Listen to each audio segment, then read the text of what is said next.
Kita berjumpa kembali dalam acara yang luar biasa ini. Mudah-mudahan kita semuanya sehat, kita semuanya dalam anugerah Tuhan, kita semuanya dalam anugerah yang berlimpah-limpah datangnya daripada Tuhan. Kesempatan ini kita akan mempelajari bersama-sama materi kelas 11 bab 5. Judulnya adalah Keluarga yang Kuat Melahirkan Pribadi yang Kuat. Kita tahu pembicaraan masalah keluarga nggak pernah berhenti, nggak pernah membosankan. Dalam seminar-seminar, di acara gereja, pertemuan-pertemuan, masalah keluarga ini terus dibicarakan. Kayaknya ini adalah sebuah kebutuhan yang terus diperlukan oleh setiap kita. Maka materi keluarga yang kuat melahirkan pribadi yang kuat, biarlah ini memberkati kita semuanya, dengan harapan dari keluarga yang sehat akan melahirkan pribadi-pribadi yang sehat juga. Keluarga yang kuat melahirkan pribadi-pribadi yang kuat. Dengan demikian Tuhan dimuliakan. Namun demikian, sebelum kita lebih lanjut membahas materi ini, saya akan perdengarkan kepada kita semuanya sebuah lagu yang luar biasa. Judulnya adalah Keluargaku adalah surgaku. Mari.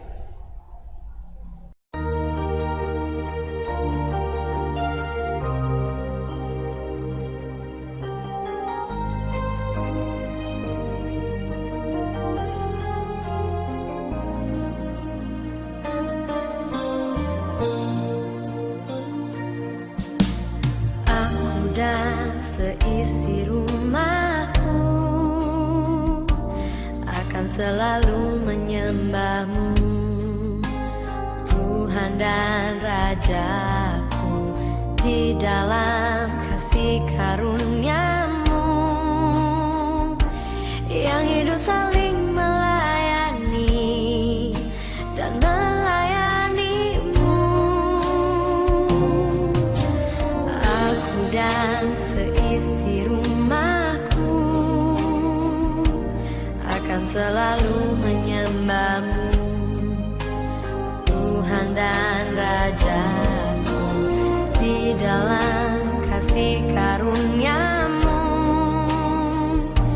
yang hidup saling melayani dan melayani-Mu.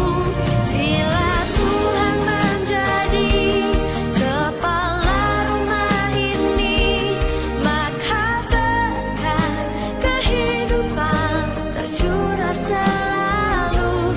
Datanglah kerajaan-Mu, jadilah kehendak-Mu, ku alami setiap waktu. Keluargaku adalah surgaku.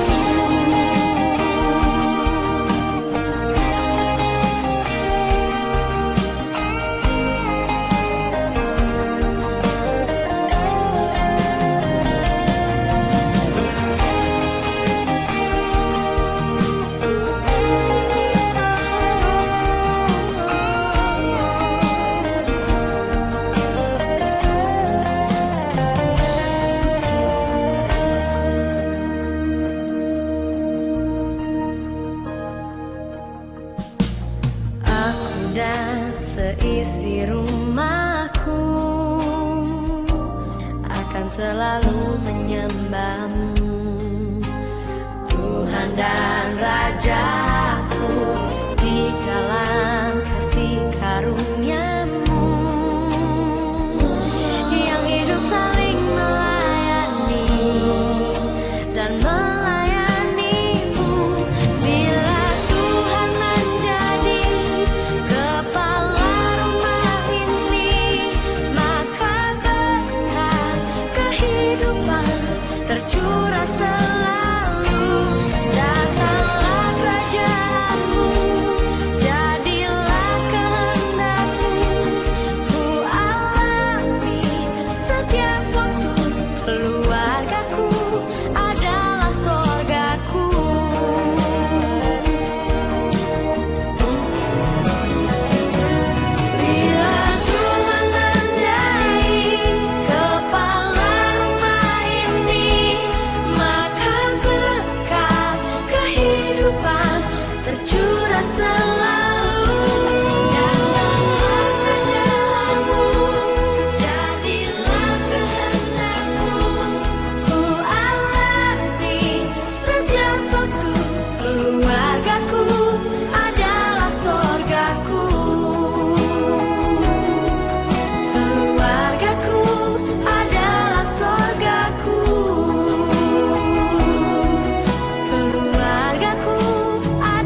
Setelah kita mendengarkan lagu yang luar biasa, Keluargaku Adalah Surgaku tadi, kita sekarang akan membahas materi kita.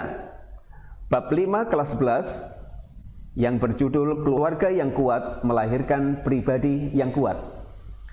Dalam buku kita, pelajaran kita, itu yang dimunculkan di situ, bacaannya adalah Matius pasal 7 ayat 24 sampai dengan ayatnya yang ke-27. Namun saya menambahkan Matius pasal 19 ayat 1 sampai 19 mengenai perceraian, dan Maleakhi pasal 2 ayatnya yang ke-16 mengenai sikap Allah mengenai perceraian itu sendiri. Ya. Kita tahu keluarga yang kuat itu dibutuhkan oleh semua orang. Saya membutuhkan itu, saya kira semua yang mendengar acara ini juga merindukan keluarga itu adalah keluarga yang kuat. Kompetensi dasar dari materi yang akan kita pelajari bersama-sama ini, kita akan menemukan bahwa peran Allah dalam kehidupan keluarga itu sangat-sangat dibutuhkan. Itu yang pertama. Yang kedua, sebagai keluarga Kristen, mampu bersaksi tentang peran Allah dalam kehidupan keluarga. Jadi keluarga itu benar-benar keterlibatan Allah itu nyata dalam keluarga itu. Yang berikutnya, tujuan dari pembelajaran ini, anak-anak bisa menjelaskan nilai-nilai dan prinsip kehidupan yang terpuji. Itu yang pertama. Yang kedua, mengetahui pentingnya nilai kejujuran dalam keluarga. Yang ketiga, menjelaskan hubungan keluarga yang hangat, sabar, dan keteladanan bagi keluarga itu. Yang keempat, menjelaskan pentingnya saling mengayomi sebagai adik, kakak, dan seluruh keluarga yang ada. Langsung kita masuk kepada materi. Tadi Pak Joshua mengatakan bahwa keluarga yang kuat melahirkan pribadi yang kuat. Kita mengambil satu kata yang namanya kata kuat. Ketika di hati kita, di telinga kita, di pikiran kita mendengar kata kuat, maka terbersit dalam pikiran kita, orang itu memiliki satu tenaga yang besar, yang kuat. Ketika di pikiran kita ada satu kata kuat, maka di pikiran kita juga, wah, orang itu mampu mengangkat beban yang begitu berat. Ya, ketika di pikiran kita masuk pikiran kuat, maka berarti sesuatu yang tidak mudah rusak, sesuatu yang tidak mudah patah, sesuatu yang tidak mudah goyah. Maka kata kuat itu kalau diterapkan dalam kehidupan keluarga, artinya adalah keluarga yang memiliki tenaga atau potensi untuk mengembangkan potensinya, serta mampu bertahan dalam situasi apapun. Dalam penderitaan, dalam kesulitan, ada masalah apapun yang dihadapi, keluarga itu akan terus bertahan. Kita tahu perceraian itu bukanlah maunya Tuhan. Kita tahu dampak dari perceraian bukan hanya bapak ibu yang mengalami masalah, namun dampak perceraian itu luar biasa dampaknya bagi anak-anak. Ya, anak-anak biasanya mengalami satu stres, bukan hanya dalam waktu yang singkat, namun waktunya itu berkepanjangan, mungkin sampai menjadi orang dewasa. Stres itu tidak akan pernah luntur. Karena apa? Memori yang dibangun di dalam keluarga itu akan terus dikembangkan sampai orang itu menjadi dewasa. Maka dalam kitab Maleakhi pasal yang kedua ayat yang ke-16, firman-Nya berkata, sebab aku membenci perceraian. Firman Tuhan. Ya. Juga apa? Dalam kitab-kitab yang lain, Allah itu membenci perceraian. Itu sebabnya perceraian bukan kehendak Tuhan. Ya. Dalam Injil Matius pasal 19 ayat yang ketiga, ada tokoh agama, ada lembaga agama namanya kelompok orang-orang pinter mengenai keagamaan orang-orang Yahudi, dan itu dikenal dengan kelompok Farisi. Orang Farisi itu orang itu yang suka tiap hari mempelajari Alkitab, diskusi masalah Alkitab, sharing masalah Alkitab dan sebagainya. Namun demikian, orang-orang seperti itu akhirnya datang kepada Yesus. Datangnya itu bukan untuk sharing, membicarakan masalah keluarga, bukan. Namun kedatangan orang-orang Farisi ini datang untuk mencobai. Kita tahu kata mencobai itu artinya apa? Ngetes. Yesus ini kira-kira bisa menjawab enggak? Yesus ini kira-kira orang-orang berkualitas apa tidak? Orang Farisi datang kepada Yesus untuk mencobai dengan sebuah pertanyaan begini, Guru, bolehkah orang menceraikan istrinya dengan alasan apapun? Wah, ya, bolehkah keluarga bercerai dengan alasan apapun? Apa jawab Tuhan Yesus? Tuhan Yesus berkata demikian. Bukanlah demikian. Sejak semula Allah menjadikan laki-laki dan perempuan disatukan dalam pernikahan. Apa yang sudah disatukan oleh Allah tidak boleh diceraikan oleh manusia. Ya. Orang-orang Farisi tidak menjadi puas. Dia mengingat perjanjian lama pada zaman Abraham, zaman Musa, zaman Yosua, perjanjian lama diungkit kembali.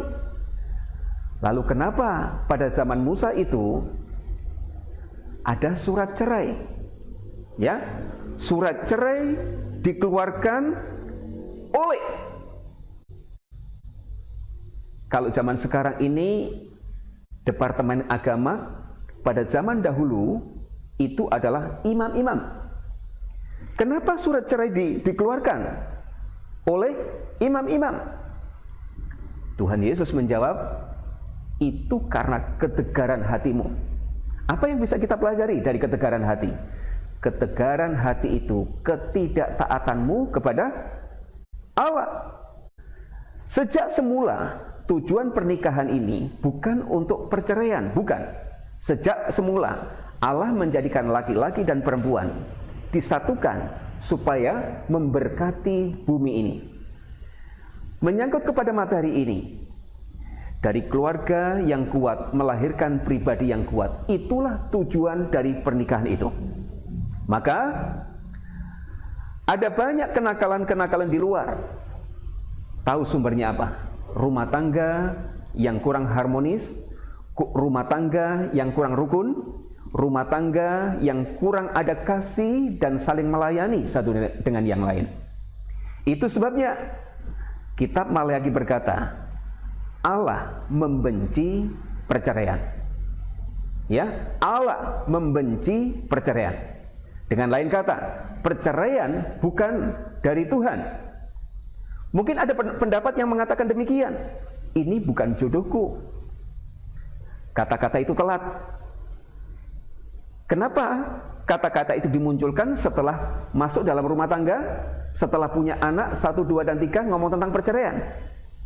Kenapa sebelum nikah Anda berkata, oh itu bukan jodohku? Sebab ketika sudah masuk dalam pernikahan, didoakan dalam pernikahan yang kudus, itu artinya disatukan dalam pernikahan yang kudus. Apa yang sudah disatukan oleh Allah, jangan ada usaha untuk menceraikan. Karena apa?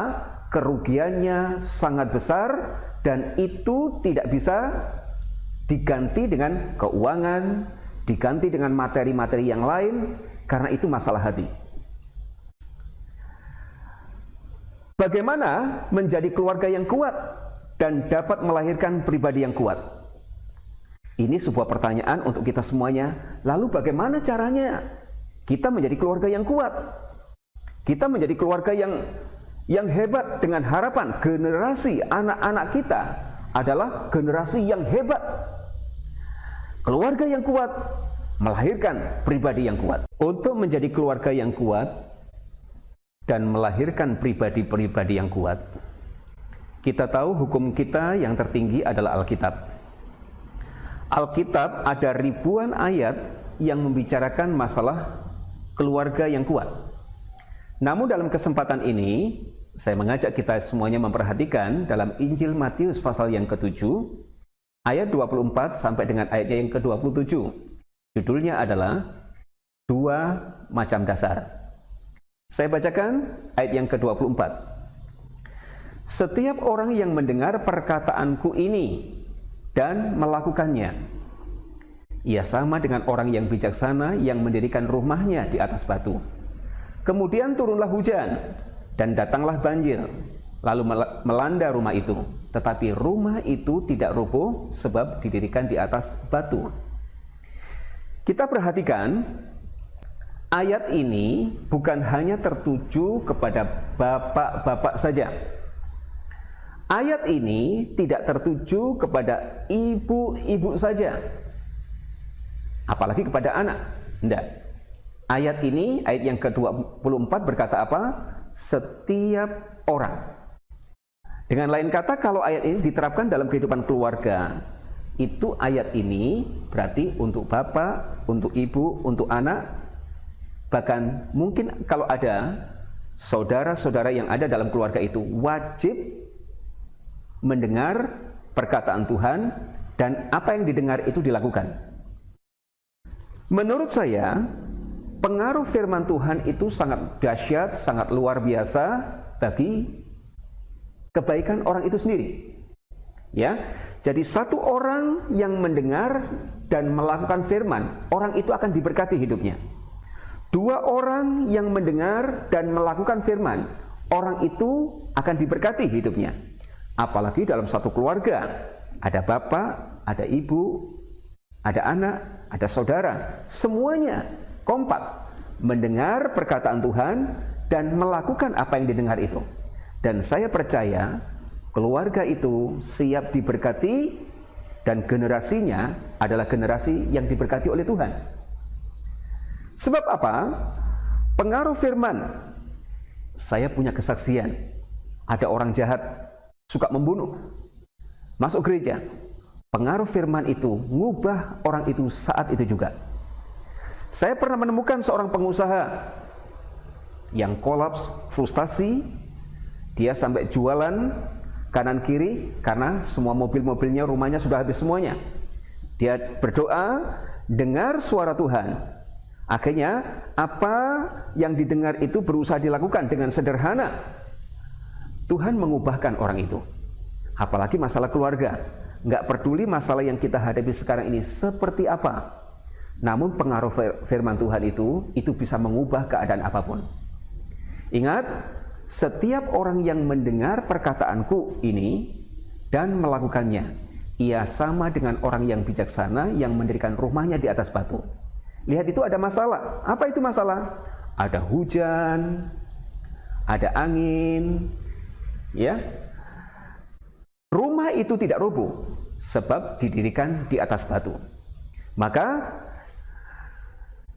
kalau kita lanjutkan ayat yang ke-26 dan ayat yang ke-27, tetapi setiap orang yang mendengar perkataanku dan tidak melakukannya, ia adalah orang yang bodoh. Ada orang bijaksana, ada orang yang bodoh.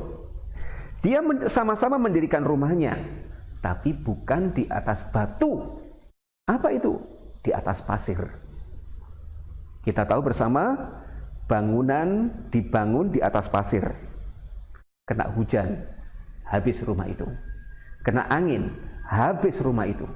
Ya, itu sebabnya ini adalah perumpamaan daripada Tuhan Yesus menuju keluarga yang kuat, menuju keluarga yang diberkati oleh Tuhan. Ya, makanya begini. Masing-masing perlu firman. Seorang bapak perlu firman. seorang ibu perlu firman, seorang anak perlu firman. Semua dalam keluarga itu butuh firman. Maka ketika semua orang dalam keluarga itu mendengar dan melakukan firman, saya percaya keluarga itu akan diselamatkan. Ya. Kembali kepada perceraian tadi. Tahun 2014, perceraian di Indonesia kurang lebih 2012 kasus. Namun mungkin pikiran kita, pikiran saya, pikiran kita semuanya dengan teknologi yang begitu maju, dengan fasilitas yang serba modern ini, kita berharap rumah tangga akan menjadi keluarga yang rukun, keluarga yang damai, keluarga yang penuh kasih di dalamnya. Namun perceraian itu tahun 2014 sebanyak 2012 kasus, 2015, 16, 17, bahkan hari-hari ini di masa COVID ini, tingkat perceraian bisa naik ratusan kali persen. Itu berarti tujuan pernikahan itu telah mengalami pergeseran. Ya, tujuan pernikahan, saya kira semua orang masuk dalam pernikahan tujuannya adalah kebahagiaan, ketentraman, ketenangan dalam hidup. Namun tujuan itu tidak tercapai, bukan kehendak yang maha kuasa, bukan kehendak daripada Allah, namun lebih ditekankan kepada kesalahan manusia itu sendiri. Ya, dampak dari perceraian, anak-anak bisa stres, semangat belajar bisa berkurang, ya, bahkan karena figur di tengah-tengah keluarga itu sudah hilang. Bapakku yang aku hargai sudah tidak mencintai ibuku lagi. Ibuku yang aku hargai tidak mengasihi bapakku lagi. Figur itu hilang. Ketika seorang anak sudah kehilangan figur, maka anak-anak menjadi berantakan. Nah, dalam posisi seperti ini, anak-anak itu biasanya gampang terpengaruh oleh pergaulan-pergaulan yang jahat. Syukur ketika anak itu punya masalah, datang kepada gereja, datang kepada tokoh-tokoh agama, datang kepada orang-orang yang mengerti hukum Tuhan, maka anak ini akan diselamatkan. Namun tidak banyak. Ya, di media anak-anak akhirnya kena narkoba.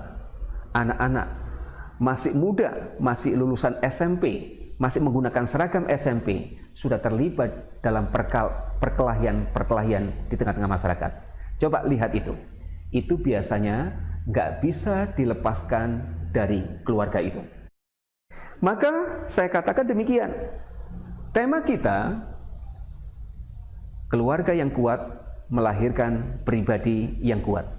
Namun apa hasil dari perceraian itu sendiri? Keluarga yang rapuh, keluarga yang berantakan, keluarga yang tidak mampu menampilkan kasih di dalamnya, sudah pasti melahirkan pribadi-pribadi yang rusak dan jahat. Ya, mari Matius pasal yang ke-7 ayat yang ke-24 sampai yang ke-27 itu. Setiap orang yang mendengar perkataanku ini dan melakukannya, ia adalah orang bijaksana yang mendirikan rumahnya di atas batu. Mana ada sih keluarga yang tidak ada masalah? Maka ada hujan di situ. Mana ada sih keluarga yang tidak ada masalah? Maka ada banjir di situ. Mana ada sih keluarga yang tidak ada masalah? Maka angin melanda rumah itu. Namun apa? Firman Tuhan dikatakan, rumah itu tidak roboh sebab didirikan di atas batu.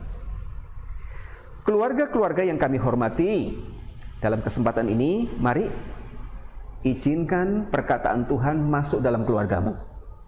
Bapak, engkau adalah imam. Ibu, engkau adalah penolong dalam keluarga. Anak-anak, engkau adalah bagian dari keluarga itu.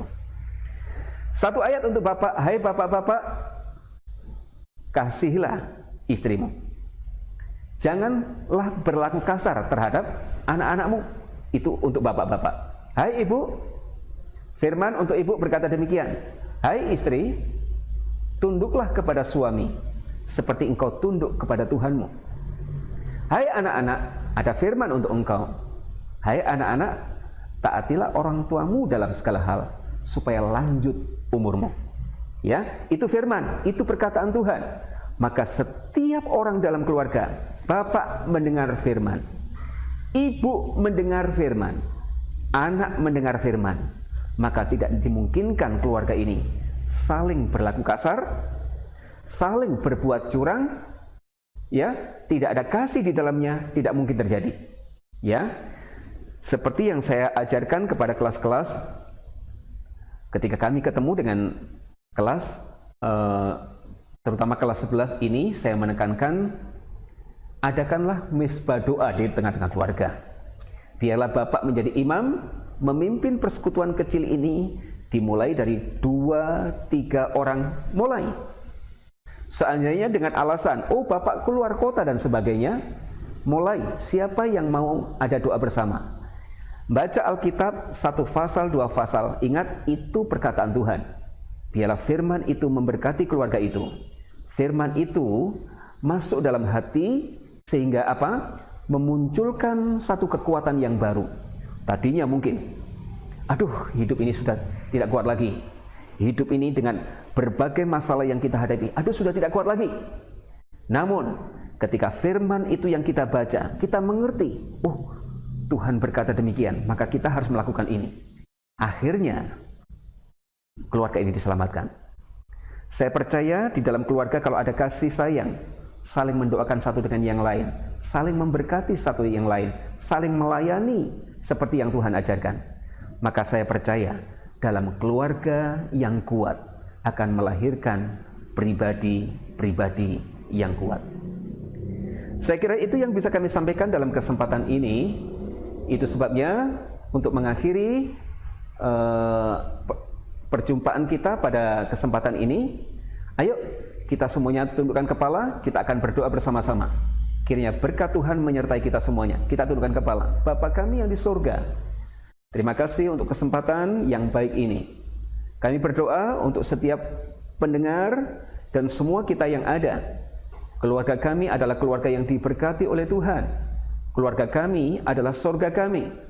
Itu sebabnya mohon perlindungan-Mu ya Tuhan, supaya anugerah-Mu terus sempurna, memelihara keluarga-keluarga yang sehat, keluarga-keluarga yang kuat, keluarga-keluarga yang hidup dalam cinta kasih, sebagaimana Tuhan ajarkan. Dengan demikian, generasi mereka adalah generasi yang kuat di muka bumi ini. Terpujilah nama-Mu ya Bapa. Inilah doa kami, semuanya kami serahkan demi nama Tuhan Yesus Kristus, Allah dan Juru Selamat kami. Amin. Tuhan memberkati.